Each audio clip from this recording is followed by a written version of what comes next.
time again for another racing game review. We apologise for the delay. Today we're going to look at a game by a brand you wouldn't normally associate with racing. Yes, it's LEGO. Ever since the mid-2000s, many games have been released using the LEGO Star Wars engine, and some of these have even escaped onto our handheld consoles.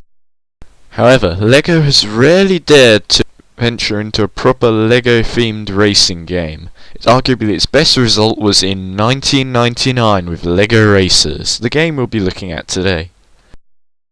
The game was developed by, wait for it, High Voltage Software, and was released on the PC, Nintendo 64, Game Boy and PlayStation.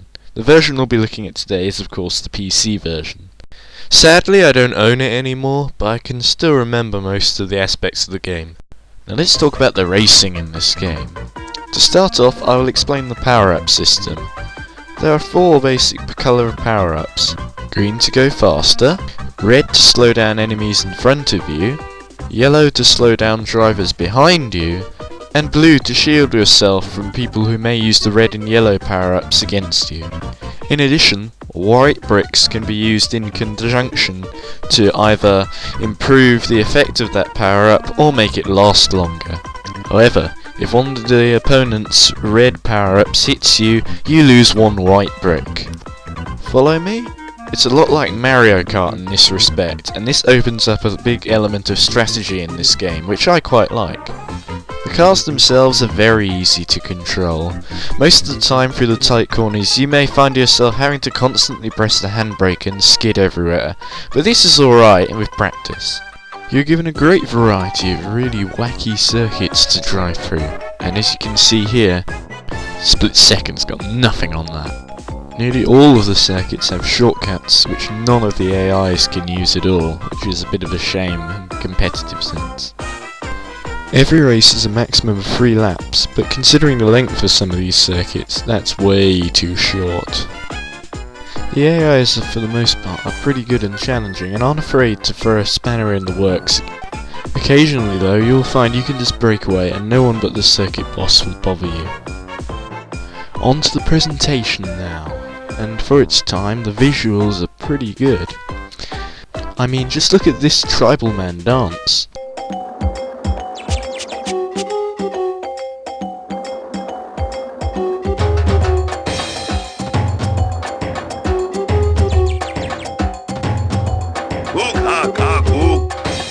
Please remember this is a children's game.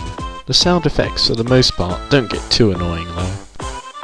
Another thing I like about this game is the many varieties of cars you can build, with what is, in comparison with other games, a fairly easy to use car builder.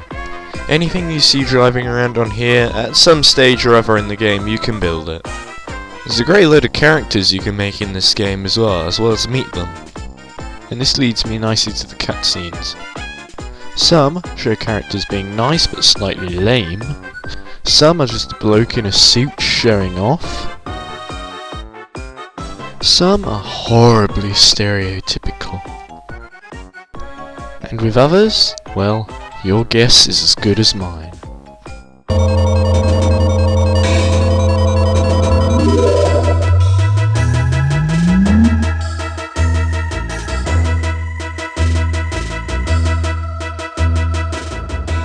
Yeah, no idea where she came from.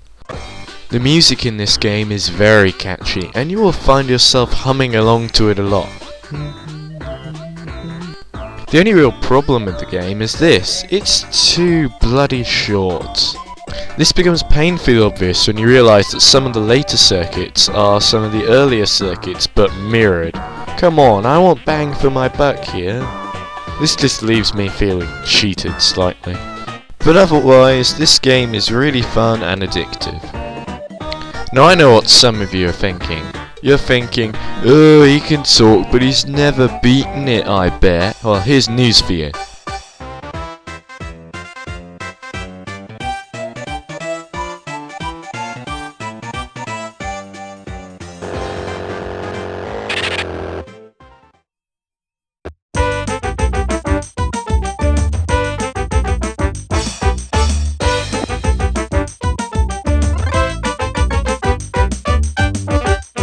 Yeah, hurry up and give me the car, lady.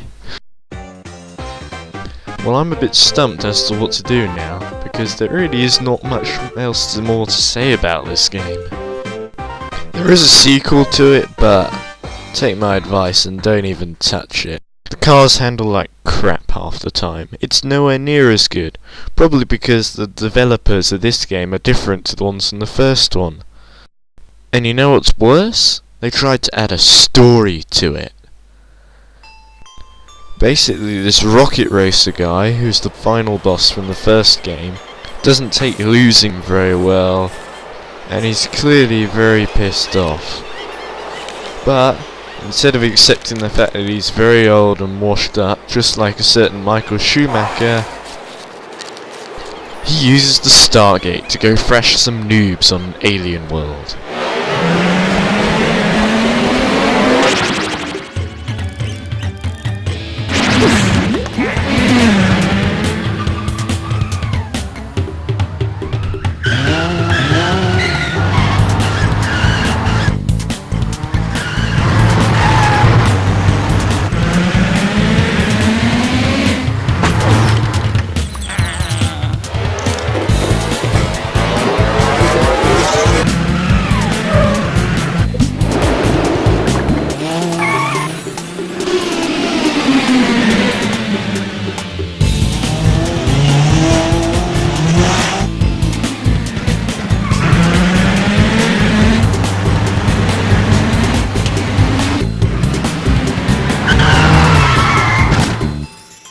Now, I don't know about you, but it seems to me that this entire game is just a big advertisement for LEGO.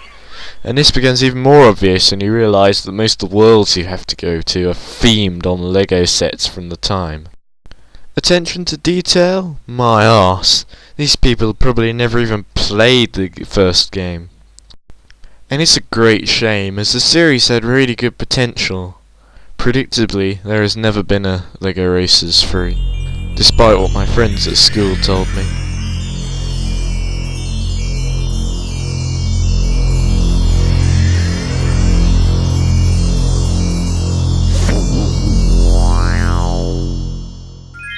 Now let's take a look at the game's rankings out of what we've seen so far.